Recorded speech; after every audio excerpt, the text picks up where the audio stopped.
Welcome back to Olympia classes guys. कैसे हैं आप लोग? बढ़िया। पढ़ाई लिखाई चल रही है। पढ़ाई करना बहुत जरूरी है। क्या करना? पढ़ाई करना बहुत जरूरी है। चलिए, तो ये है आपका प्यारा सा चैनल ओलंपिया क्लासेस और अब आगे हम लोग शुरू करते हैं। ठीक है, चलिए। तो इसमें बात होती है, हम लोग पढ़ चुके थे कल के लेक्चर पे, कूलॉम्स लॉ का इंट्रोडक्शन देख लिए थे। पहला क्या देखे थे? कूलॉम्स लॉ किसे कहते हैं?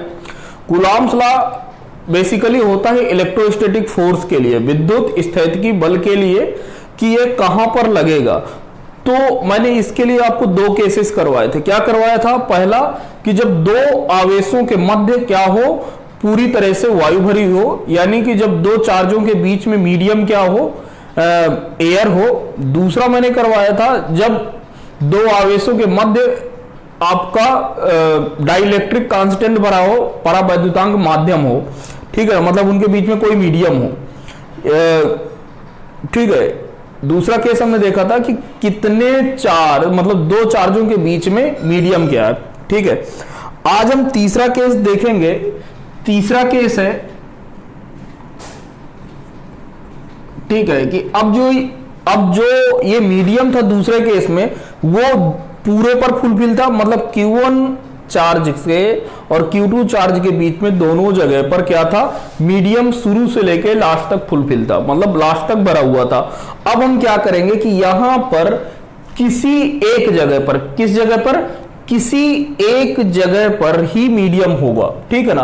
तो तीसरा केस है, मैं बता रहा हूं, आप जब करेंगे ना, देखिए अभी दूसरा केस हम पढ़े थे कि आपका एक चार्ज Q1 और एक Q2 है। यहां पर पहला केस जो था ये था कि इनके बीच में क्या है, ये एयर भरी हुई है। ये पहला केस था। दूसरा केस आपने पढ़ा कि एक चार्ज Q1 है और एक चार्ज Q2 है। इनके बीच में आपका कोई डाइलेक्ट्रिक कांस्टेंट K का मीडियम भरा हुआ है। ठीक है। अब आप जो तीसरा केस पढ़ रहे हैं, तीसरा केस है कि आपका चार्ज Q1 है और Q2 है।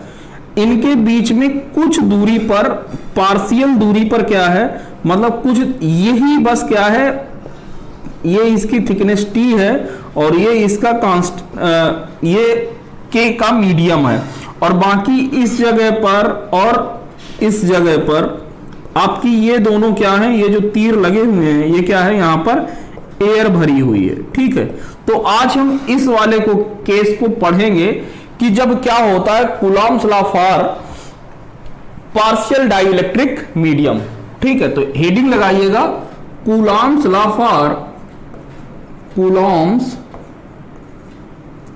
For partial dielectric medium. ठीक है, बात समझ में आई? कैसा है Coulomb's law for partial dielectric medium. अब यहां पर भी क्या है मेरे दोस्त, मेरे भाई, यहां पर ये है, हिंदी वाले लिख लेंगे कि आंशिक रूप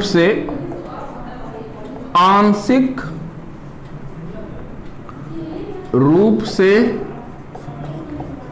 भरे हुए माध्यम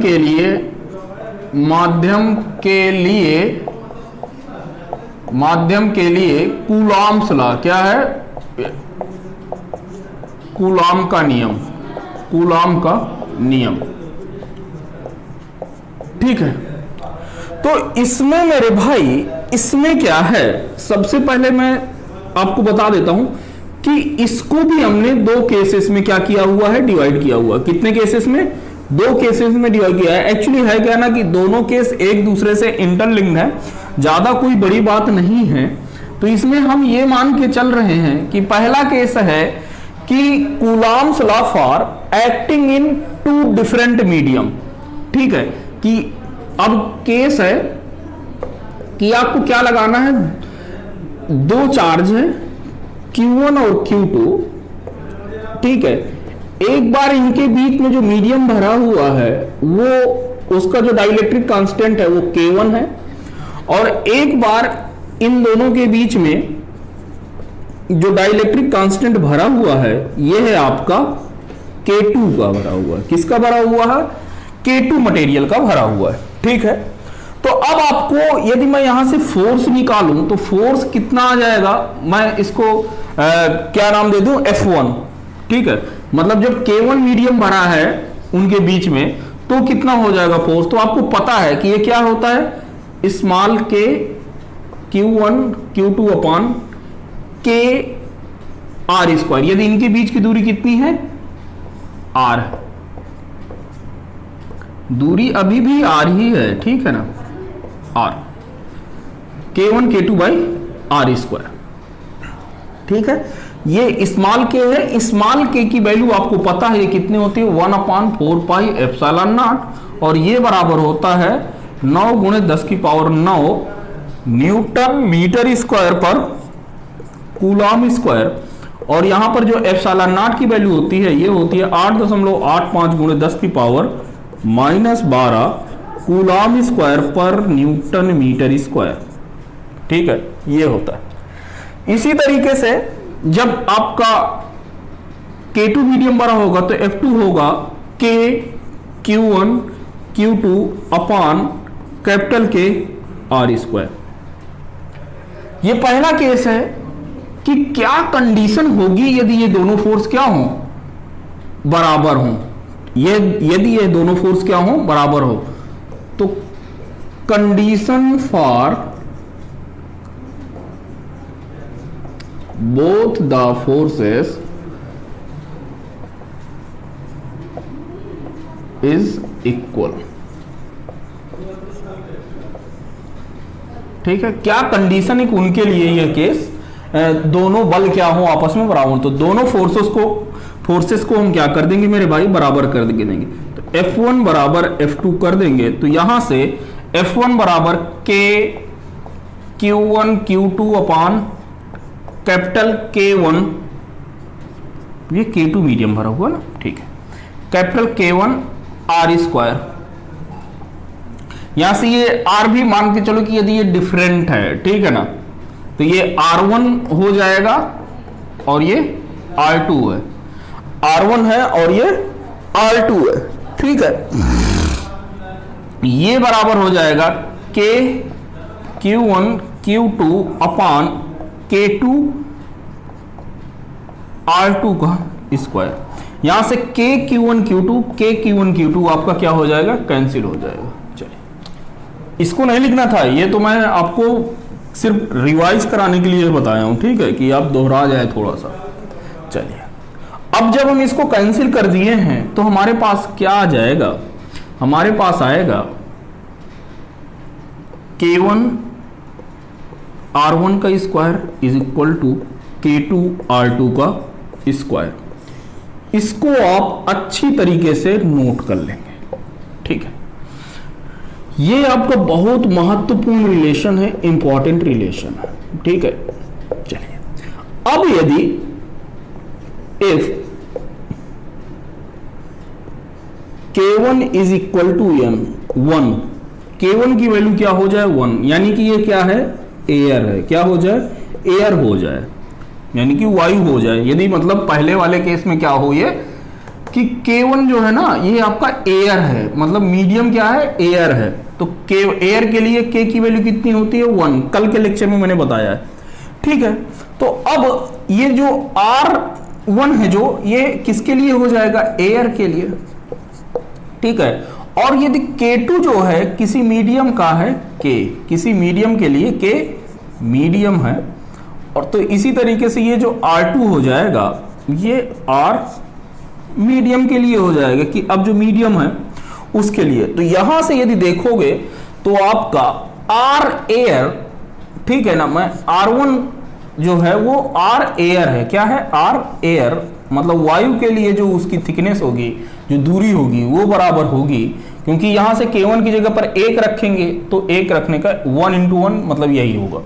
फिर K2 भैया, तो K2 आपका हो जाएगा, K2 मतलब K मीडियम दिया हुआ है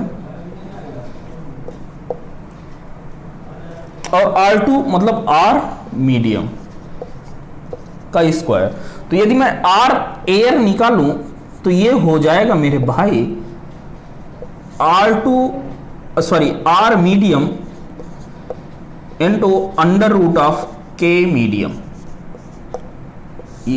तो ये भी आप याद रखिएगा कि यदि एक मीडियम आपका क्या हो, एयर हो, और दूसरे का K आपको दिया हुआ हो, तो यदि R के इक्विवेलेंट जो हम निकालेंगे, दूरी निकालेंगे, वो उस मीडियम के लिए कितनी आएगी, तो वो इतनी आएगी। याद रखिएगा, नोट कर लीजिए। ठीक है, नोट कर लिया,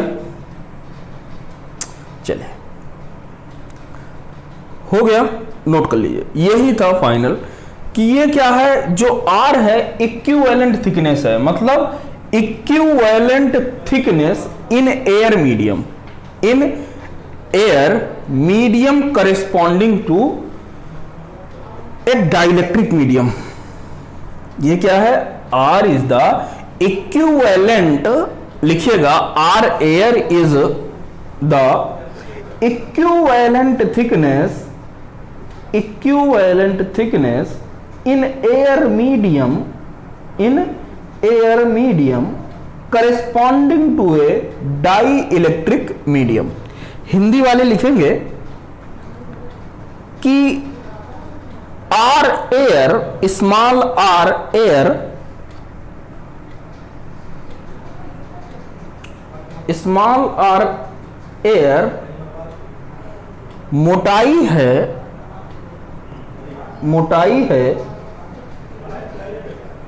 मोटाई है यदि उसी दूरी के लिए कोई दूसरा माध्यम K2 हो। ठीक है, चलिए लिख गया, हटा दें इसे। चलिए मेरे भाई, तो आई होप आपने इसे पूरा उतार लिया होगा।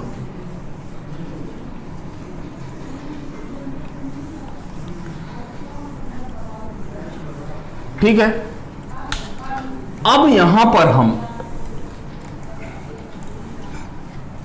अब ये केस आता है कि अब यहां पर आपका ये Q1 है और ये Q2 है, ये रहा Q1 और ये रहा Q2। यहां पर ये इसकी थिकनेस आपकी T है, और ये एक माध्यम छोटे से T थिकनेस के लिए ये रखा हुआ है, डाई इलेक्ट्रिक कांस्टेंट है। ये क्या है, dielectric constant, dielectric material, और जिसका कांस्टेंट क्या है, K है। ठीक है, अब मुझे इनके बीच के लिए क्या चाहिए, और इनके जो Q1 और Q2 के बीच की जो दूरी है वो कितनी है, R है। कितनी है, R। अब मुझे इसके लिए यदि आपको फोर्स चाहिए, तो अभी आपको याद होगा कि K Q1 Q2 अपान R स्क्वायर होता था, K Q1 Q2 अपान R स्क्वायर, यही करते थे। तो अब मेरे भाई यहां पर ये क्या हो जाएगा, K Q1 Q2 upon R square, तो R की जगह पर ये हो जाएगा R, क्योंकि इतने जगह पर तो ये एयर नहीं है, तो कितने जगह पर एयर नहीं है, R माइनस का T, और वो थिकनेस किसके बराबर होती थी, प्लस का अंडर रूट K इंटू इसके थिकनेस के बराबर। वही तो होता था कि R मीडियम कितना है, तो K medium into R medium, तो R मीडियम यहां पर कितना है, T है का स्क्वायर। बात समझ में आई, एक बार फिर से समझ लीजिए।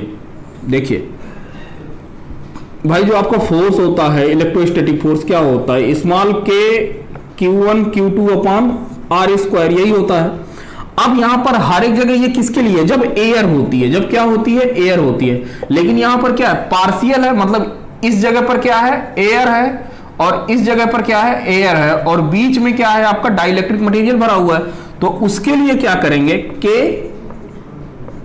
Q1 Q2 अपॉन, मान लिया कि हर एक जगह पर एयर है, तो R, फिर अब कितने जगह पर एयर नहीं है, T जगह पर, तो माइनस का T, और उसके लिए इक्विवेलेंट थिकनेस हमने कितनी निकाला था, R एयर आपने क्या निकाला था, R एयर बराबर निकाला था K इंटू R मीडियम, तो यहां पर आर एयर, तो ये कितना हो जाएगा प्लस का के, भाई इसको घटा दिए तो इसके जगह के लिए एयर के लिए कितना इक्विवेलेंट आता था, तो अंडर रूट के, मतलब इसका मीडियम, और इसके लिए थिकनेस कितनी है आर मीडियम, तो आर मीडियम कितनी पर है, ये टी पर, तो ये टी का स्क्वायर हो गया।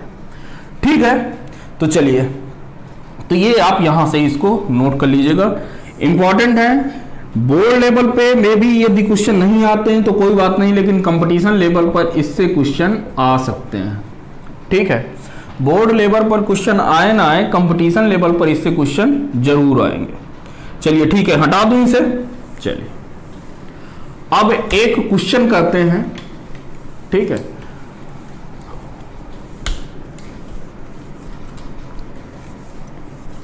तो क्वेश्चन नोट करिएगा। क्वेश्चन कह रहा है, चलिए मैं आपको बोले दे रहा हूं। ठीक है, क्वेश्चन कह रहा है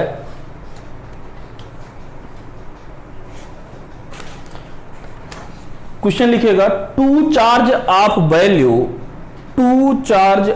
value small q each are separated by r distance.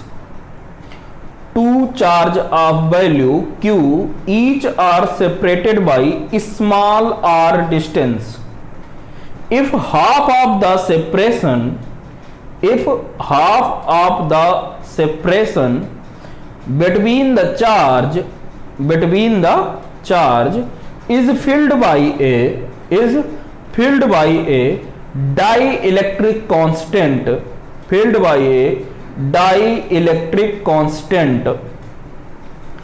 K is equal to 4, then find the force between the charge। Hindi medium वाले लिखेंगे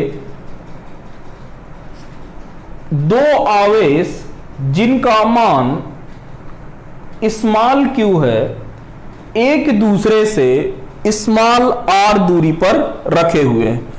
दो आवेश जिनका मान क्यू है, स्मॉल क्यू है, एक दूसरे से आर डिस्टेंस पर रखे हुए हैं। कह रहा है कि यदि आधी दूरी पर, यदि इनके बीच की आधी दूरी पर एक डाइइलेक्ट्रिक कांस्टेंट का माध्यम रखा हुआ है, के बीच में रखा गया है, जहां पर के बराबर है 4, इसकी आधी दूरी को डाइइलेक्ट्रिक माध्यम, परावैद्युतांक माध्यम के बराबर 4 से भरा हुआ है, तो इन दोनों के बीच में, तो इन दोनों के बीच में कितना बल कार्य करेगा। ठीक है, चलिए आपसे F पूछा है, क्या पूछा है, F पूछा है, इन दोनों के मध्य लगने वाला इलेक्ट्रोस्टैटिक फोर्स पूछा है।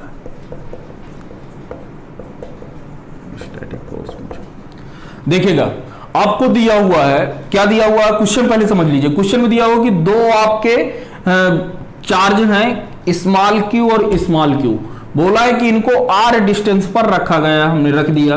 फिर बोला है कि इनकी आधी दूरी पर डाइइलेक्ट्रिक कांस्टेंट के मीडियम रखा हुआ है और के की वैल्यू है 4, तब बताना है कि इन दोनों पर फोर्स कितना होगा।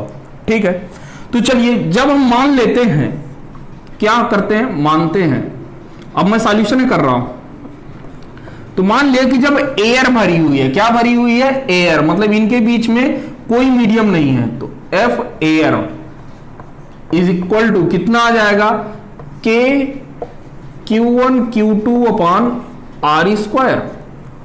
एग्जैक्ट यही है। चलिए फिर आपको एफ मीडियम के लिए बताना है जो अभी हमने निकाला, तो ये कितना आता था, के Q1 Q2 अपान के Q1 Q2 अपान उनके बीच की दूरी, तो R अब कितने बीच में भरा हुआ है, माइनस का R/2, यही तो भरा हुआ है भाई, बोला ना कि आधी दूरी पर भरा हुआ है, प्लस का अंडर रूट के, तो अंडर रूट के कितना हो जाएगा, अंडर रूट के हो जाएगा, अंडर रूट के मतलब 4 इंटू टी का मतलब R/2, ये का स्क्वायर, तो ये हो जाएगा के Q1 Q2 अपान, इसको सॉल्व करेंगे तो R, ये इससे ये कैंसिल हो जाएगा, ये R और ये R, तो 2R माइनस का R/2 का होल स्क्वायर, तो ये हो जाएगा F medium is equal to k Q1 Q2 upon 2R में से कितना हो जाएगा, 3R अपान 2 का होल स्क्वायर, तो ये हो जाएगा 4/9 के Q1 Q2 अपान R स्क्वायर। ठीक है, यानी कि F मीडियम आपका आ जाएगा 4/9 टाइम्स ऑफ F एयर के, दैट्स द आंसर। ठीक है, तो ये रहा आपका सॉल्यूशन। ठीक है, बात समझ में आ गई, बहुत आसान सा क्वेश्चन था। ठीक है, एक बार आप इसको फिर से लगाइएगा। ठीक है, क्योंकि जब आप नोट्स बना रहे हैं तो इसका मतलब ये नहीं है कि आपने एक बार नोट्स बना लिया फिर बस आगे बढ़ गए, आपको प्रॉपर वर्क करना पड़ेगा। ठीक है, चलिए हटा दूं इसे। अब शुरू करते हैं कूलॉम्स लॉ का आज का आखिरी टॉपिक। ठीक है, कूलॉम्स लॉ का आखिरी टॉपिक है कि कैसे हम क्या करते हैं, बोला है कि find the magnitude, find the magnitude. आखिरी टॉपिक क्या है देखते हैं, लगभग 40 मिनट 45 मिनट का लेक्चर होगा, उसमें जितना भी हो जाएगा उस हिसाब से हम करेंगे। ठीक है, तो कह रहा है, हेडिंग लगाइएगा vector form of Coulomb's law, vector form of Coulomb's law, vector form of Coulomb's law. Coulomb के नियम का, कूलॉम के नियम का सदिश रूप, सदिश रूप। देखिए ध्यान दीजिएगा, हम इस फॉर्म का उपयोग या प्रयोग या यूज, इससे जो हम फार्मूला डिराइव करेंगे, इसका इस्तेमाल करके हम जो फार्मूला डिराइव करेंगे उसमें हम केवल और केवल तभी करेंगे जब हमसे क्या पूछेगा, उसका कूलॉम फोर्स का, इलेक्ट्रिक फोर्स का, वैद्युत बल का हमसे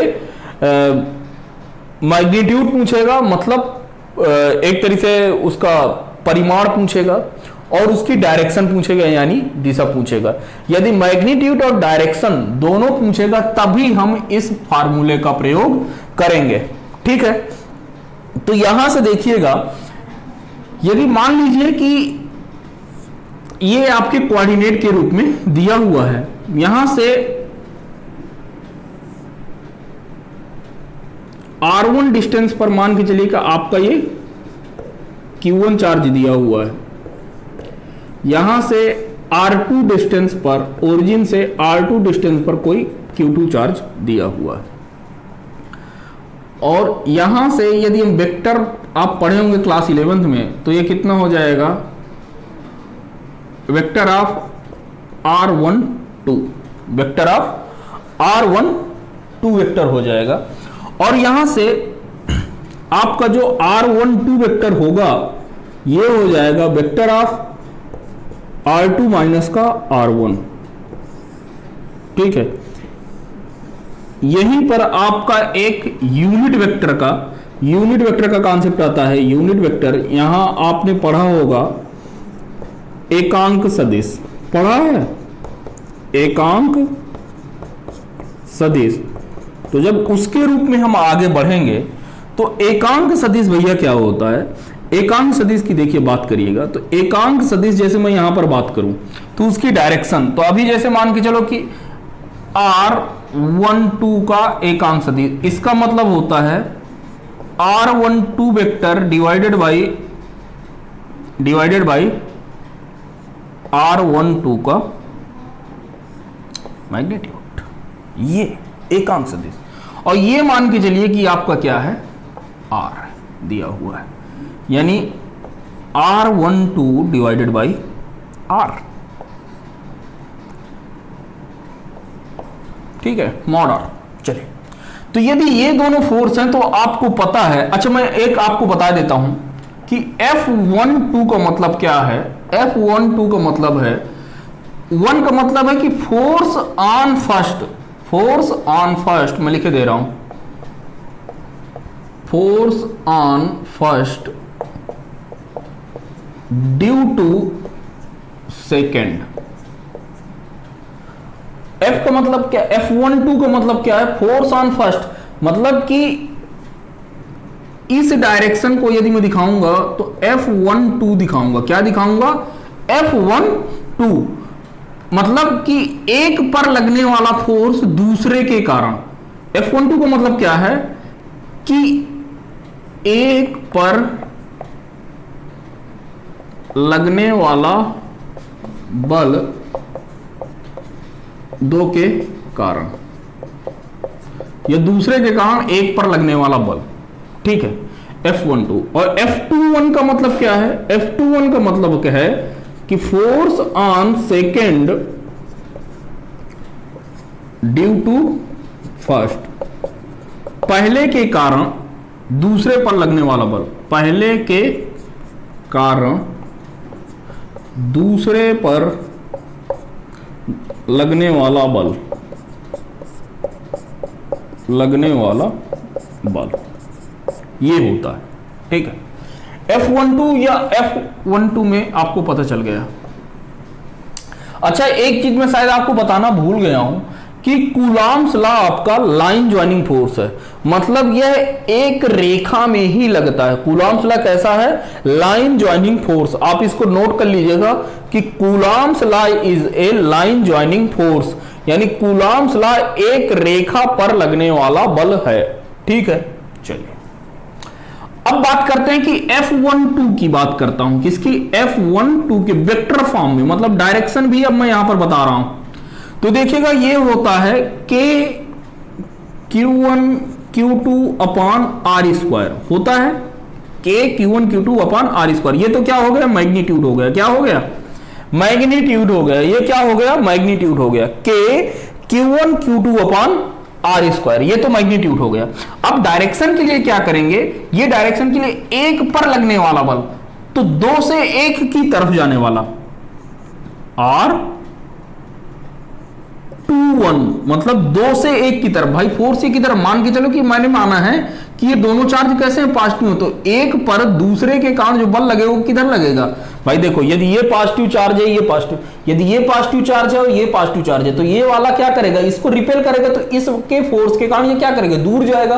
तो इसकी जो डायरेक्शन हो जाएगी, जो डायरेक्शन होगी वो 2 से 1 की तरफ होगी। डायरेक्शन किधर होगी, 2 से 1 की तरफ। तो इसको मैं ये कैप से दिखा दिया, ये एकांक सदिश है। R21 क्या है, एकांक सदिश है। क्या है, एकांक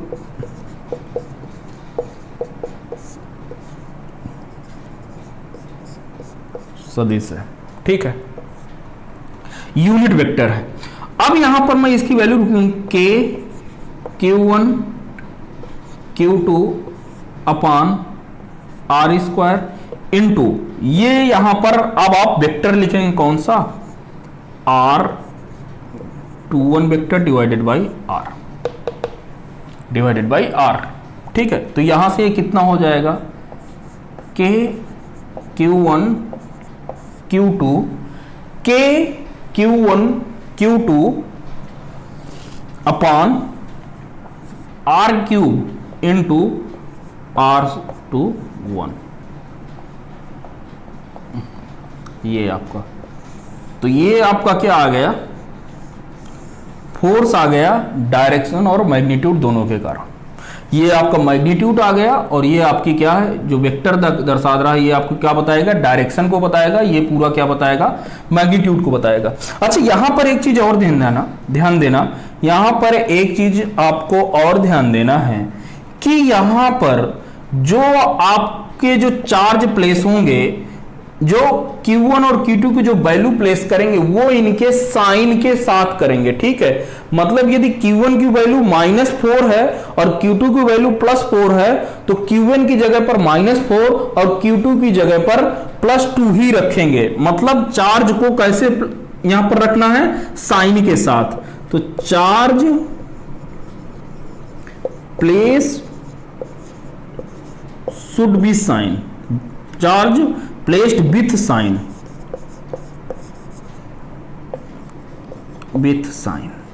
ठीक है। चलिए, इसी तरीके से अब मैं यहां पर लिखे दे रहा हूं, एक रह गया है F21 ये कितना हो जाएगा, K Q1 Q2 upon R cube, same इसी तरीके से, और ये डायरेक्शन हो जाएगी R12,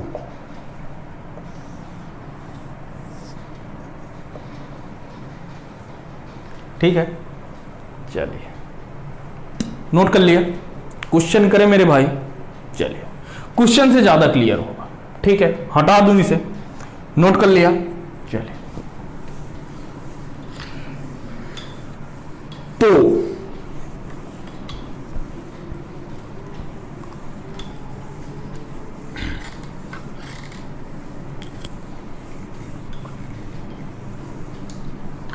आपको एक क्वेश्चन दिया हुआ है, क्वेश्चन लिखेगा find the magnitude and direction of force, लिखिएगा, मैं क्वेश्चन देख लूं क्या है। Find the magnitude, sorry, question लिखेगा find the magnitude and direction of force on Q due to -Q।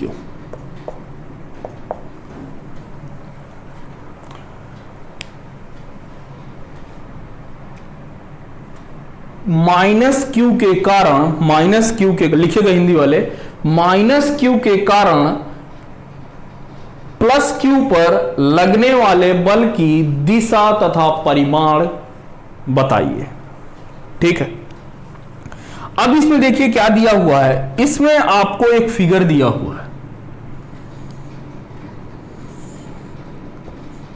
इस फिगर में आपके ओरिजिन पर आपको दिया हुआ है -Q, ओरिजिन पर क्या दिया हुआ है, -Q, और इसके पॉइंट है 0,0, और यहां से A,0 पर आपको चार्ज Q दिया हुआ है। हमें तो किसके कारण निकालना है, Q पर निकालना है, ड्यू टू -Q, मतलब -Q के कारण Q पर चार्ज निकालना है। तो एक चीज ध्यान दीजिएगा, ये वाला फोर्स क्या करेगा, ये वाला करेगा यहां से यहां जाएगा भाई, ये माइनस फोर्स इसको अपनी तरफ अट्रैक्ट करेगा, क्या करेगा, अट्रैक्ट करेगा। तो फोर्स की डायरेक्शन ये हो जाएगी, ठीक है। बात समझ में आई कि फोर्स की डायरेक्शन क्या करेगा, प्लस माइनस दोनों चार्ज कैसे हैं, अपोजिट हैं, तो एक दूसरे को अट्रैक्ट करेंगे। चलिए, लेकिन किसके कारण बताना है, तो ऑन Q पर कैसा फोर्स लगेगा, ये Q अपनी तरफ खींचेगा, क्या करेगा, अपनी तरफ खींचेगा, ठीक है ना। तो ये इसको जो है अपनी तरफ लिए जा रहा होगा। चलिए, तो आपको यदि मैग्नीट्यूड और सब कुछ बताना, इसको मैं एक नाम दे देता हूं और इसको दो, तो आपको क्या निकालना है, force on two due to first, ये तो निकालना है। मतलब Q के कारण, 1 के कारण दूसरे पर लगने वाला बल, जो लास्ट में वो लिखा रहता है वो रीजन रहता है, और ये जो पहले लिखा रहता है वो क्या रहता है, किस पर लग रहा है। तो ये होता है कि Q1 Q2 अपान इनके बीच की दूरी का क्यूब इनटू ये कितना है, ये R, ये 2 से 1 जा रहे हैं ना, कहां से 1 जा रहे हैं हम भाई, ये जो फोर्स लगेगा यहां पर, इसके कारण ये वाला फोर्स किधर लगेगा, इस तरफ लगेगा, तो हम ये 2 से 1 पे जा रहे हैं। जो यूनिट वेक्टर लेंगे वो क्या लिखेंगे, ये लिखेंगे 2 से 1 पर जाएंगे, 2 से 1 पर जाएंगे, 2 से 1 पर जाएंगे। चलिए, नहीं सॉरी, ये तो आपका यही रहता है ना, R, ये 2 से 1 पर जा रहे हैं ना, तो 1 से ये वाला होगा, 2 से 1 पर जा रहे हैं। चलिए, तो ये कितना हो जाएगा, R12 की वैल्यू, R12 क्या होता है, R12 होता है R2 माइनस R1, तो R2 यहां से ये कितना है, A माइनस का 0, तो यानी A, और ये कौन सा वेक्टर है, X वेक्टर के लिए I कैप, तो A I कैप कितना हो जाएगा, A I कैप, तो यहां से हो जाएगा K की वैल्यू K है, Q1 मतलब माइनस Q, तो माइनस लगा दिया, Q1 Q, और Q2 की जगह पर Q है, डिवाइडेड बाई R क्यूब की जगह पर, या मतलब यहां से यहां के बीच की दूरी कितनी है, A है, तो ये A का क्यूब, और ये हो जाएगा आपका A I कैप, यहां से ये हो जाएगा माइनस का K Q स्क्वायर, एक A से A क्यूब कटेगा तो कितना आ जाएगा, A स्क्वायर, और direction I cap, that's the answer. Clear हुआ। तो ऐसे ही हम इसके जो है क्वेश्चन करेंगे, ठीक है, नोट डाउन कर लीजिए।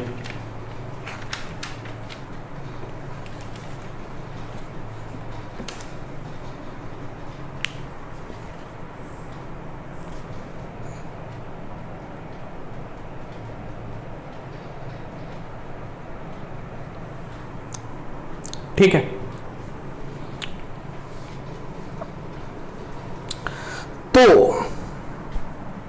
तो इसको हटा दें तो आपका vector form of Coulomb's law हो गया। अब आते हैं superposition of charge, principle of superposition, principle of superposition, heading डालेंगे principle of superposition.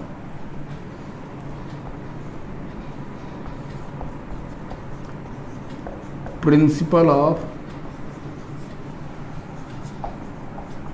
Superposition of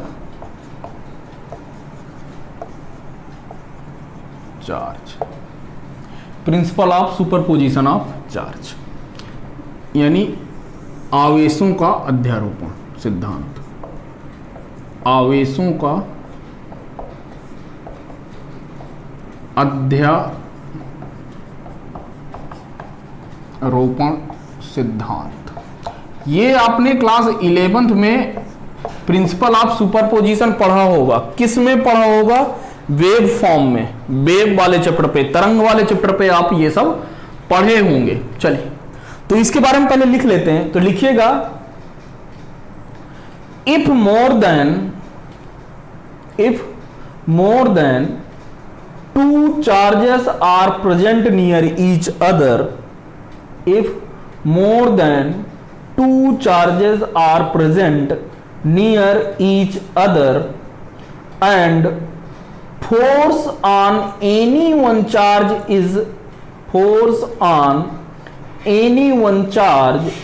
is to be calculated, is to be calculated, then force due to all the remaining charge is calculated and they are added according to vector rule. अब Hindi medium वाले लिखेंगे कि यदि दो से ज्यादा आवेश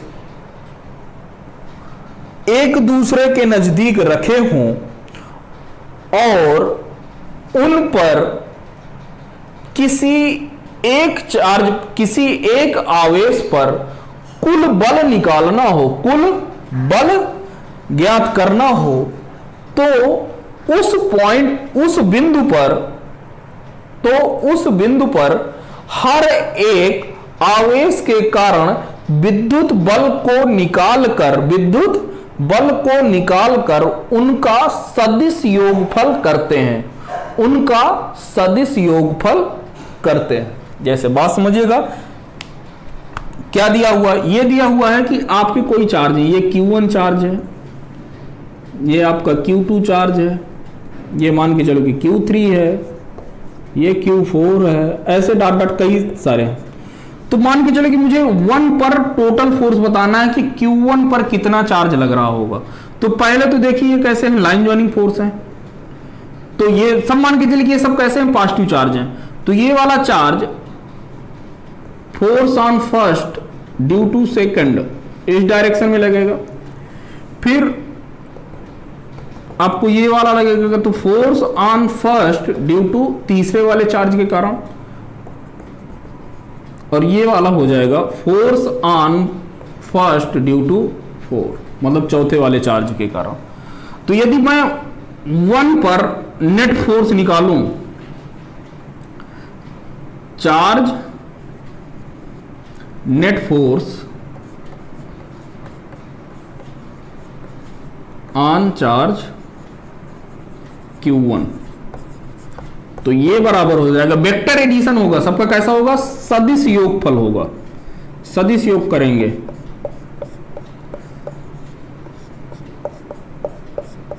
F1 4। बात समझ में आ गई, नोट कर लीजिए, ठीक है। चलिए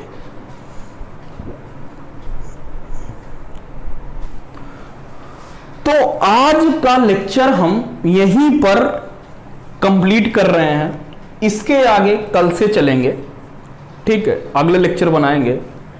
तब तक आप जो है इसकी नोट्स बना लीजिएगा और ढंग से पढ़ाई करते रहिए, बार बार रिवाइज करेंगे तो ये सारे कॉन्सेप्ट आपके दिमाग में घूमने लगेंगे, ठीक है।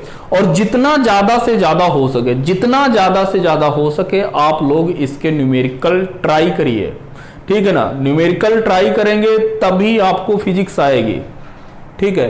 फिजिक्स मींस न्यूमेरिकल, ठीक है।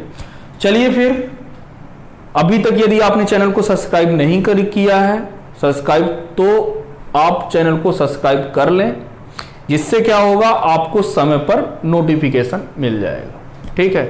तो चलिए मिलते हैं अगले लेक्चर पे। All the very best.